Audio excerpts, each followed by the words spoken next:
What's up guys, AppyDroid here. This is just a show and tell of the new update for the ParaTek V9 PARAGON device. This device now has the capability to use the Companion app. This is on the website now, but you can download and test the Companion app. This is ParaTek V9. This also has an emulation mode, which I'll show you as well. But basically all you want to do is to get this to work is you need to update the device first. There's instructions on the website how to do that. All you basically do is put the firmware bin on the SD card and then update it. To basically update it, all you have to do is go down to the settings. I'll show you in a second. So go down to the settings and the firmware update is here. Like so, you just go in there and press update and that's you updated. Once you've done that, you can then go to the web GUI, select in this, just like before. It'll then tell you connect app or the browser. You can now use both. Then go to the device. The first thing you want to do is, once it's in this mode here, go to your Wi-Fi settings and look for the ParaTek V9 Wi-Fi.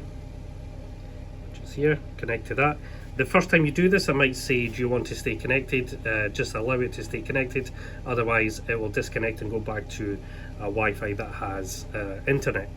So you'll get this message, connected without internet, not secured. That's okay, just don't worry about it.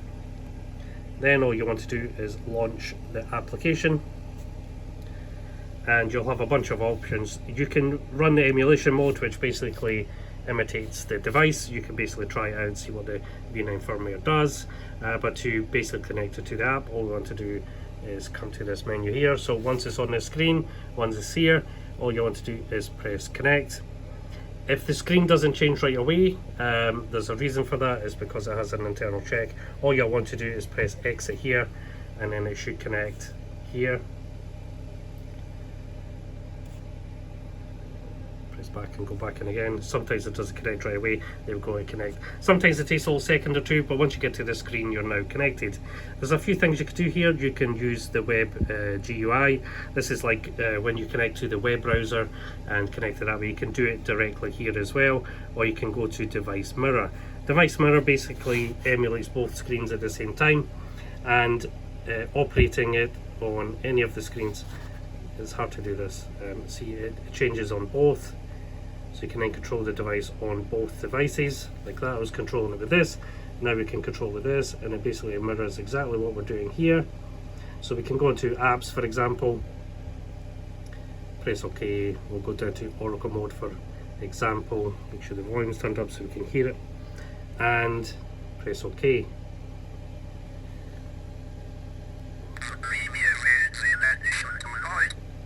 The Dreamy evades in addition tonight. We'll hear on here as well, and basically it's like a remote control. You could leave this in another room and go away and do things on the device as well. It quivers with a beside riddle. And likewise with this, we can control the device and the app at the same time on any of the devices. It doesn't matter what you're doing, it picks up on both ends. The solution will end frostily. So we can then back out here. Let's say I try something else. Let's go to the settings. So basically go here and go to settings. We can do things like synchronize the wallpapers, for example. So we can go to color. Let's see, it's doing it on both devices, so that's kind of cool as well. I'm going to keep it on there and save and exit. So basically once it's connected, it will stay connected unless you disconnect the device. So what I'm going to do is to get back out of this menu, to go back to the main menu, we basically go down to power here. Don't press power here because it will shut the device off. Press it here and it puts you back into this menu. We can then open the web GUI. This is what it looks like here. Once it's connected, you'll see the temperature and battery level here, like so, and then we can basically use the modes in here as well. This gives you other things like a file manager, so we can then adjust the files on the device. We can upload the firmware, for example. There's a firmware file here. You'll notice there's some things you can't delete, but you can go into like Ghostbox, for example, You can delete the files in here and upload new MP3s that you wish to use. So that's quite cool as well. You can go back and you can also exit this mode as well. It brings you back here. The Wi-Fi camera, that works as well. So I'm going to pop up here. You'll see the Wi-Fi camera is active. Give it a little minute, it will show up. It takes a little minute to show up on the display. There it's working now. And I also fixed the backing out, so basically when you want to back out, just keep tapping it, it'll eventually just exit. It's because when it's connected to the Wi-Fi camera, it takes up a lot of memory on the device, so it will eventually exit again. Just keep tapping it and just wait to see what happens. It should, there we go, it's back out. You'll see this screen flickering for a little second. That's it just shutting down the camera module. And now we're back in the main thing again, so we can now start different modes.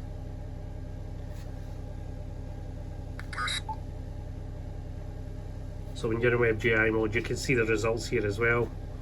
You can also see the device logs. So this is all the device logs all merged into one. It does do the big file log, and it does individual separate logs as well, so you don't have to worry about looking through all this as well. You'll notice as well it says battery critical shutdown. What actually happens now is when the device gets to a certain level of battery level, it will automatically power off just to protect the battery as well. So that's also an update that was added as well. But that's basically it, guys. It's pretty cool. It's now synchronized both ways. I also want to mention as well, to get out of this menu to go back to the other device menu, all you have to do is press the device back key, open the app link again, and connect again. Purse. And you may hear some words and stuff like that come through. So there's just a few glitches still in here as well. Still not a finalized app, but you can basically use it like that at the minute. So we can disconnect. If you press disconnect, it will then shut off the Wi-Fi. And then we can go to emulator mode as well. So now we're disconnected. It won't do anything to the device. So the device now doesn't have Wi-Fi anymore, and we'll notice up here it is connected to my normal Wi-Fi. So in here it basically emulates everything the app does, the device does. So it also has a couple other things as well. So we have your basic word modes as well that are in here as well. Yes, no, A-ball, seance. The camera won't work, obviously. It'll tell you that you need to connect to the app.